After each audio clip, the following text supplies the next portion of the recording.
تو اس خوش فہمی میں مبتلا ہوتا ہے کہ میں ہمیشہ اسی اسٹائل میں زندگی گزارتا رہوں گا. یہ حماقت اور بیوقوفی ہے کہ جیسے آج ہو ویسے آپ کل ہوگے. اسی حماقت میں انسان گناہ کرتا ہے، عیاشی کرتا ہے، ناجائز کام کرتا ہے. وہ یہ بھول جاتا ہے کہ حساب و کتاب کا دن تو بہت بعد میں آئے گا، بڑھاپا بہت پہلے آ جائے گا. بڑھاپا بھی حساب و کتاب کے دن سے پہلے کا ایک حساب و کتاب اللہ نے دنیا میں رکھا ہے.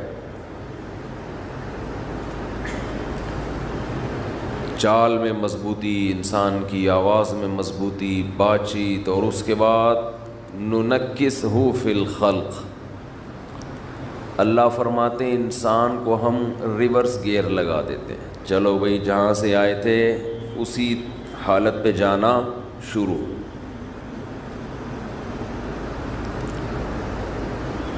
قرآن میں اسی کو دوسری جگہ یوں فرمایا، اولم نعمرکم ما تذکر فیہ من تذکر ما یتذکر فیہ من تذکر وجاءکم النذیر. قیامت کے دن اللہ تعالیٰ کہیں گے کہ کیا میں نے تمہیں اتنی عمر نہیں دی تھی کہ اگر کوئی نصیحت حاصل کرنا چاہتا تو حاصل کر لیتا، اتنا ٹائم ملا تھا اس کو. وَجَاءَكُمُ النَّذِيرُ، اور تمہارے پاس ڈرانے والا بھی آیا. یعنی ایک تو اللہ نے عمر اتنی دی ہے کہ اس میں بھی انسان عقل سے کام لے تو اسے عبرت حاصل ہو جائے. دوسرا اس کے علاوہ بھی اللہ ڈرانے والے بھیجتے رہے. مفسرین لکھتے ہیں کہ یہ ڈرانے والا کون ہے؟ تو علماء لکھتے ہیں کہ یہ ایک نہیں ہے، یہ ہر دور میں ڈرانے والے آتے رہیں گے. اس میں پیغمبر بھی داخل ہیں، اس میں علماء بھی داخل ہیں، اس میں بے جان چیزیں بھی داخل ہیں. جو حادثات ہم صبح و شام اپنی آنکھوں سے دیکھ رہے ہیں، یہ حادثے بھی ہمیں ڈراتے ہیں. تیرے ساتھ بھی ایسا ہو سکتا ہے. پہلے زمانے میں کوئی حادثہ ہوتا تھا، کوئی ایکسیڈنٹ ہوتا تھا تو انسان کے جسم کے جو آرگن ہیں وہ ڈیمیج ہو جاتے تھے. آج بیٹھے بیٹھے ڈیمیج ہو رہے ہیں. پہلے اطلاع آتی تھی کہ فلاں بہت صحت مند ہے، کوئی بیماری نہیں ہے، لیکن پہاڑ سے کوئی پتھر ہوا لڑکا، وہ اس پہ لگ گیا، چلتے چلتے کوئی ٹکرا گیا، کوئی قتل کر دیا کسی نے، یہ ہو گیا وہ ہو گیا.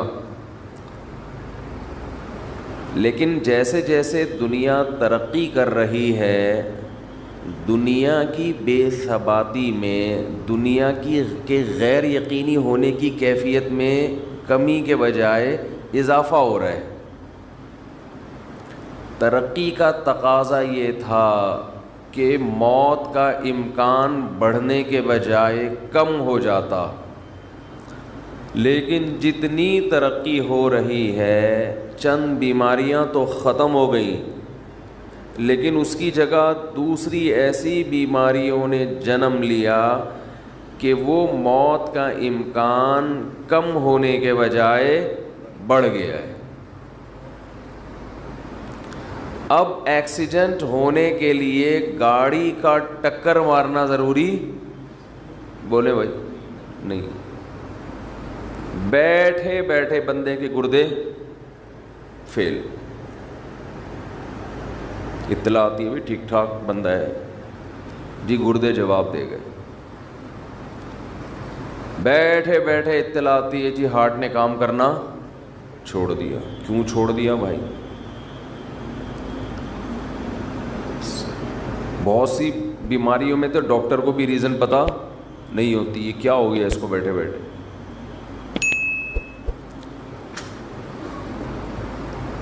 تو گردے خراب، جگر خراب، ہارٹ اٹیک، ایسی ایسی بیماریاں.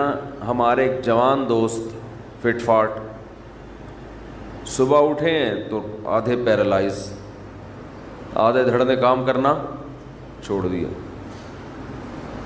یہ اللہ کی طرف سے سگنل ہوتا ہے کہ ابھی آدھا خراب ہوا ہے، تھوڑے دنوں میں پورا خراب ہو جائے گا. جیسے اس آدھے دھڑ کے خراب ہونے کی آپ کو امید نہیں تھی، آپ خوش فہمی میں تھے کہ میں پورا ہی صحیح رہوں گا، جیسے ابھی پورا صحیح ہوں تو ہمیشہ پورا صحیح. اللہ آدھے پہ فالج گرا کے بتاتے ہیں کہ آدھی موت میں نے تجھے دے دی، ایسے ہی باقی بھی مر جائے گا کسی دن. لیکن جس کی پوری باڈی ٹھیک ہے وہ بھی موت کے لیے تیار نہیں، جس کی آدھی خراب ہو گئی آدھی ٹھیک ہے وہ بھی کھوپڑی میں موت کا تصور بٹھانے کے لیے تیار نہیں. ہر کام کے لیے ایگری ہے، معذرت کے ساتھ کمبخت مرنے کے لیے تیار نہیں ہے. کمبخت کا لفظ تو ہلکی گالی ہے، کھوپڑی میں یہ بٹھانے کے لیے تیار ہی نہیں ہے کہ میں مر بھی سکتا ہوں.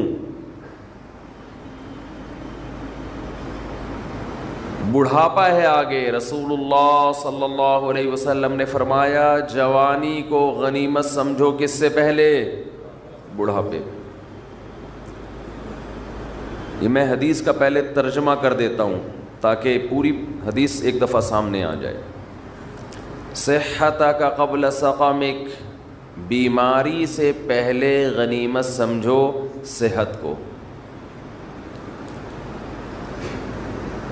آپ آج صحت مند ہیں، کل صحت مند بولیں نہیں ہوں گے. یہ جو فٹ فاٹ گھوم رہے ہیں ہمیشہ تھوڑی فٹ فاٹ رہیں گے. آپ کس خوش فہمی میں مبتلا ہو گئے بھائی. جو ڈاکٹر لوگوں کو صحت دیتا ہے وہ خود کل بیمار پڑا ہوگا بستر پہ. صحتک قبل سقمک، فراغک قبل شغلک. فرمایا آج کی فراغت کو مشغولیت سے پہلے غنیمت سمجھو. آج آپ کے لیے عبادت کا ٹائم ہے، آج آپ کے پاس اللہ کے بارے میں سوچنے کا ٹائم ہے، آج آپ کے پاس خیر کے کاموں کا ٹائم ہے. کل ایسی مصروفیت آ سکتی ہے کہ ہو سکتا ہے سر کھجانے کی فرصت آپ کے پاس نہ ہو. کوئی ایسی ٹینشن آ سکتی ہے کہ اسی میں مشغول ہو جاؤ. ابھی تو پب جی کھیلتے رہو بیٹھ کے، فارغ ہو. کوئی بیماری مسلط ہو سکتی ہے. مشغولیت کا مطلب یہ نہیں کوئی ایسی جاب لگ جائے جس میں آپ 24 گھنٹے مشغول ہو، یہ بھی ممکن ہے. مشغولیت کا مطلب کوئی ایسی فکر، کوئی ایسی ٹینشن جو آپ کو تمام چیزوں سے غافل کر دے اور ایک ہی چیز کے پیچھے آپ لگے رہو، اس میں آپ کو کسی دوسری چیز کے بارے میں سوچنے کا موقع نہ ملے. جیسے کوئی بھوکے سے پوچھے کہ 2 اور 2 کتنے، تو وہ جواب میں کہتا ہے 4 روٹیاں. بھوک ایسی ٹینشن ہے کہ آدمی کو ہر چیز سے غافل، صرف وہ روٹی کے بارے میں سوچے گا. تبھی میں رمضان میں عصر کے بعد بیان بولو نہیں کرتا. مجھے پتہ ہے اس وقت ان کا دماغ خالی نہیں ہے، ان کے دماغ میں پکوڑے اور سموسے گھسے ہوئے ہیں. ان کو سمجھائیں گے سمجھ میں نہیں آئے گا. نبی صلی اللہ علیہ وسلم نے فرمایا پچھلی امتوں میں ایک پیغمبر نے جہاد کا حکم دیا اپنے ماتحت لوگوں کو. لڑائی اتنی سخت تھی، اتنی سخت، مسلمان کمزور تھے، دشمن بہت طاقتور. تو ان پیغمبر نے حکم دیا کہ جس شخص کی نئی نئی شادی ہوئی ہے اس کو ہمارے ساتھ جانے کی اجازت نہیں ہے. کیوں؟ وہ میدان میں بہادری سے لڑے گا نہیں، اس کا دل اٹکا رہے گا۔ یہ مثال ہے کہ انسان کے سامنے کوئی بھی آپ نے اس کو ویژن دینا ہے، کوئی بھی بات اس کے دماغ میں اتارنی ہے تو خالی ذہن ہونا ضروری ہے۔ کھوپڑی میں کچھ بھی اگر اس کے گھسا ہوا ہوگا تو وہ آپ کی بات غور سے بولو بھائی نہیں سنے گا۔ یہ کھوپڑی جو ہے نا، یہ ایک ہی ٹائم پہ دو جگہ مشغول نہیں ہوتی۔ بھوک لگ رہی ہے اور آپ اس کو کچھ بٹھا کے سمجھا رہے ہیں، سمجھ میں نہیں آئے گا۔ لوگ مجھے کہتے ہیں رمضان میں، ابھی تو گزر گیا رمضان میں جا کے آپ بیان کریں۔ میں کہتا ہوں بھائی رات کو بیان کروں گا، دن میں بیان نہیں کروں گا۔ لوگوں کی حالت دیکھی نہیں جا رہی ہوتی، دن کے اندر عجیب اسٹائل میں بیٹھے ہوئے ہوتے ہیں، منہ سے نہیں بول رہے ہوتے، بزبان حال کہہ رہے ہوتے ہیں پکوڑے لے کر آئے ہو جیب میں کہ نہیں لے کر آئے ہو بس۔ اور میں کہتا ہوں نا، جو افطاری کے ٹائم پہ آپ کسی کے آگے سے ایک سموسہ ہٹا کے دکھائیں، آپ دیکھیں اس کی کیفیت کیا ہوتی ہے۔ یہ انسانی فطرت ہے۔ تو آپ صلی اللہ علیہ وسلم نے فرمایا فراغک قبل شغلک، ابھی اللہ نے فراغت دی ہے، دماغ آپ کا بہت ساری چیزیں سیکھ سکتا ہے، بہت سارے کام مثبت کر سکتا ہے۔ اس خوش فہمی میں مت رہنا کہ دماغ ہمیشہ ایسا ہی فارغ رہے گا۔ آپ نے اس فراغت کو پب جی میں لگا دیا، آپ نے اس فراغت کو فضول محفلوں میں ضائع کر دیا، تاش کھیلنے میں، اسنوکر میں ضائع کر دیا، تو ایک ٹائم آنے والا ہے آپ ٹائم کو ترسو گے، کاش میرے پاس ٹائم ہو اور میں یہ کر لوں، میں یہ کر لوں اور میں یہ کر لیتا۔ اکثر میں نے وہ لوگ جنہوں نے سچی توبہ کی ہے گناہوں سے، یا وہ غیر مسلم جنہوں نے اسلام قبول کیا ہے، اکثر ان کو میں نے جتنا اس بات پہ تڑپتا دیکھا ہے کہ کاش جو وقت گزر گیا وہ واپس آ جائے، اتنا کسی اور بات پہ ان کو میں نے تڑپتا ہوا نہیں دیکھا کہ ہم دیر سے آ رہے ہیں دین کی طرف۔ یہ جو ہمارا نقصان ہو گیا، اس میں ہم بہت کچھ کر سکتے تھے، کاش یہ عقل ہمیں کچھ دن پہلے آ جاتی، کاش یہ عقل ہمیں کچھ دن پہلے آ جاتی، بہت کچھ کر لیتے۔ ایک غیر مسلم 40 سال میں اسلام قبول کرتا ہے، اس کے دل میں ہوگا نا میں 20 سال میں کر لیتا تو میں دین کے علم میں عبور حاصل کر لیتا۔ میں نے ایسے لوگ بھی سنے دیکھے کہ اسلام قبول کیا اور قرآن حفظ کرنے میں لگ گئے۔ ابھی ایک گورا مسلمان ہوا ہے جس کا میں نے انٹرویو بھی ڈالا ہے یوٹیوب پہ، حفظ قرآن میں لگا ہوا ہے، قرآن حفظ ہو جائے۔ اس کی تو تڑپتا ہوگا نا کاش میں پہلے مسلمان ہو جاتا۔ اور وہ ہے بھی امریکن فوجی، افغانستان میں لڑنے کے لیے گیا تھا، وہاں ریٹائر ہوا، اسلام قبول کیا۔ اور ادھر میرا خیال ہے یہاں بھی، ادھر بھی ایک دن ہم نے گھومتا ہوا دیکھا تو کوئی لے کر آیا اس کو یہاں، اتنی بڑی داڑھی ماشاءاللہ، شلوار قمیص پہنے ہوئے۔ میں سمجھا کوئی ہمارے کے پی کے پٹھان بھائی ہیں، نیا ہوٹل کھولے انہوں نے یہاں پہ، تو ہم نے کہا ٹرائی کریں گے، چائے وائے جا کے پئیں گے۔ پتہ چلا بھائی یہ تو اردو آتی نہیں، تو امریکن ہے، قد بھی ماشاءاللہ۔ اور عجیب بات دیکھو، میں آپ کو بتاؤں، میں پینٹ شرٹ کے خلاف نہیں ہوں، میں نہیں کہتا کہ گناہ ہے، ناجائز ہے، نہ، لیکن انسان جب سچے دل سے توبہ کرتا ہے تو وہ غیروں کی ہر چیز چھوڑنے کی کوشش کرتا ہے۔ یہ میں نے بہت انگریز دیکھے ہیں، مسلمان ہوئے تو پینٹ شرٹ چھوڑ دی انہوں نے، حالانکہ ان کو کسی نے نہیں کہا کہ یہ کیا ہے، جائز ہے ناجائز، انہوں نے کہا اس بحث میں چھوڑو یار، جائز ناجائز سب کچھ چینج کرو۔ میں نے خود دیکھے ایسے گورے، ادھر کنورٹ ہوئے، جبہ پہن لیا عربوں والا، شلوار قمیض پہن لی پاکستانیوں جیسی، تو اس کی یوٹیوب پہ ویڈیو پڑی ہوگی, آپ دیکھ سکتے ہیں, اس کا میں نے گورے کا انٹرویو لیا تھا. شلوار قمیض. میں پھر کہہ رہا ہوں کہ پینٹ شرٹ حرام ناجائز نہیں ہے, لیکن یہ انسان جب سچی توبہ کرتا ہے نا, جب وہ آتا ہے تو کہتا ہے بس اس کی ہر چیز چھوڑو, ہر چیز چھوڑ دو. ایک انگریز مسلمان ہوا ماشاءاللہ, یہ 25 سال پرانی بات بتا رہا ہوں, ہمارے مدرسے میں تھا, وہ عربی لباس اس کا,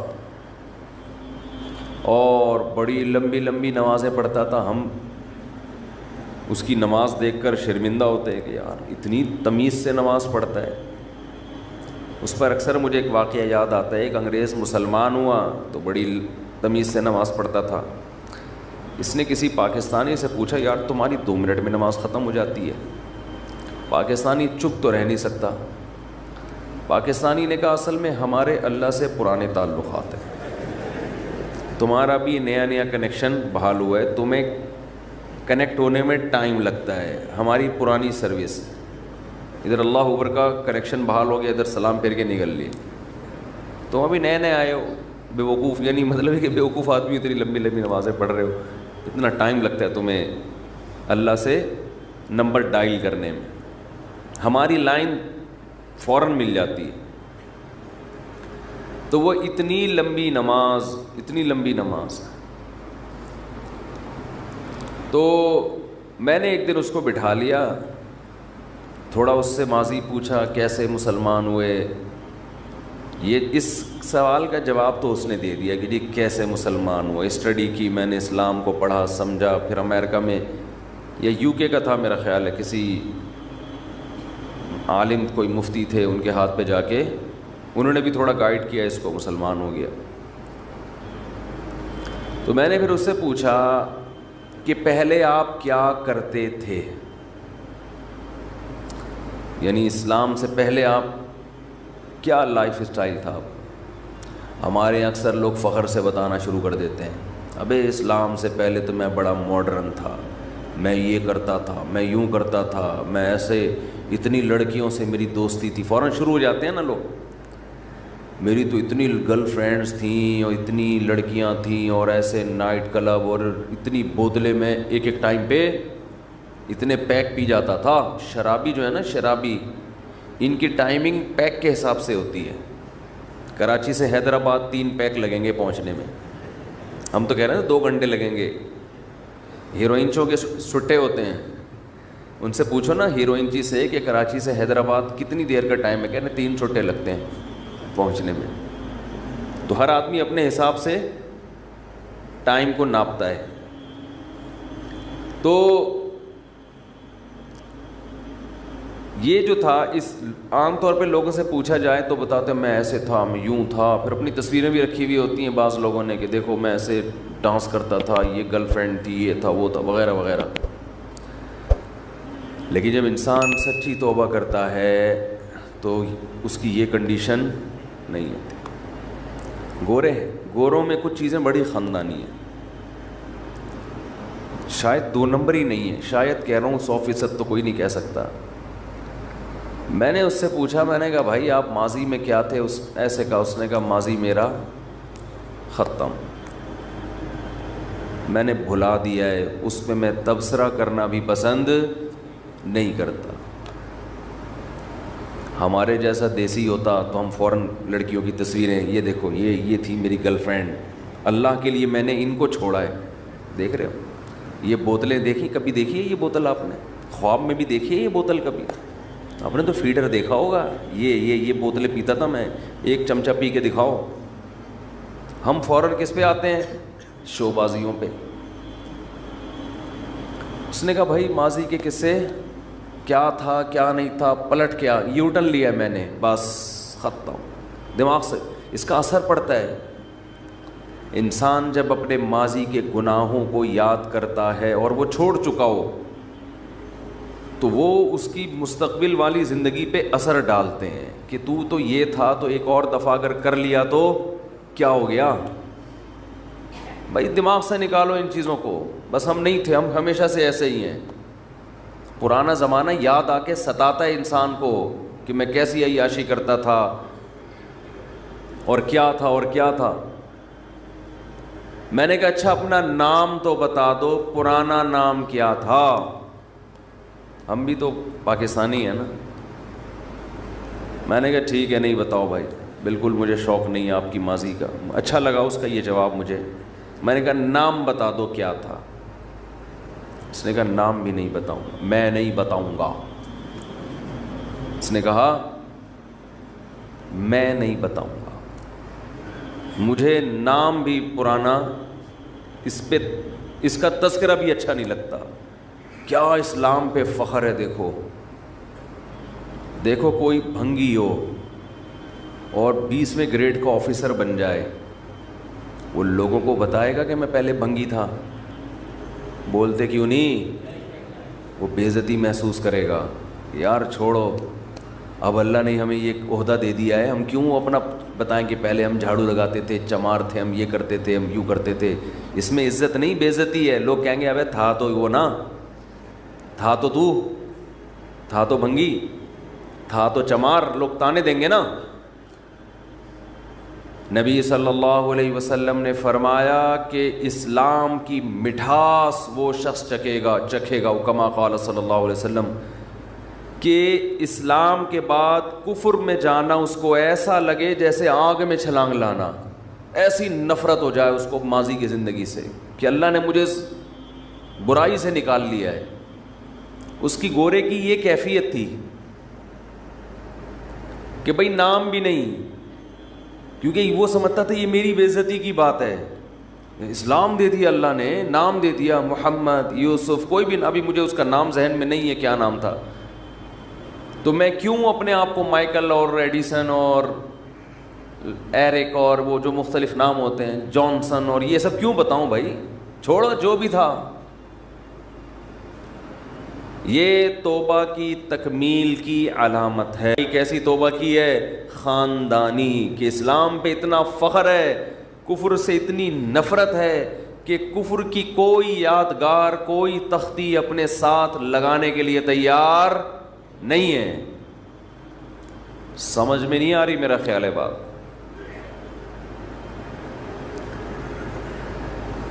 تو یہ ہے خاندانی توبہ.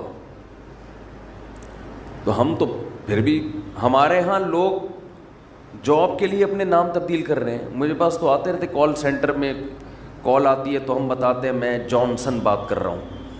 ابے میں نے کہا تیرا نام تو ستار ہے, اتنا اچھا نام ہے, میں بیانات میں اکثر ذکر کرتے رہتا ہوں, وسیم بھائی, ستار بھائی, اور تو اپنے آپ کو کیا کہہ رہے ہے فون پہ؟ جانسن.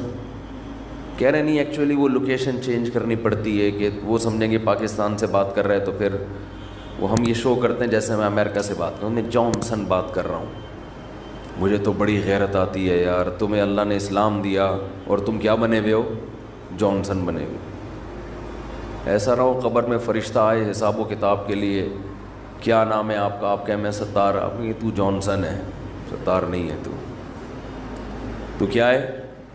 تو جانسن بات, تو مائیکل بات کر رہا ہے, تو جارج کیا نام ہے وہ, برنارڈ بات کر رہا ہے.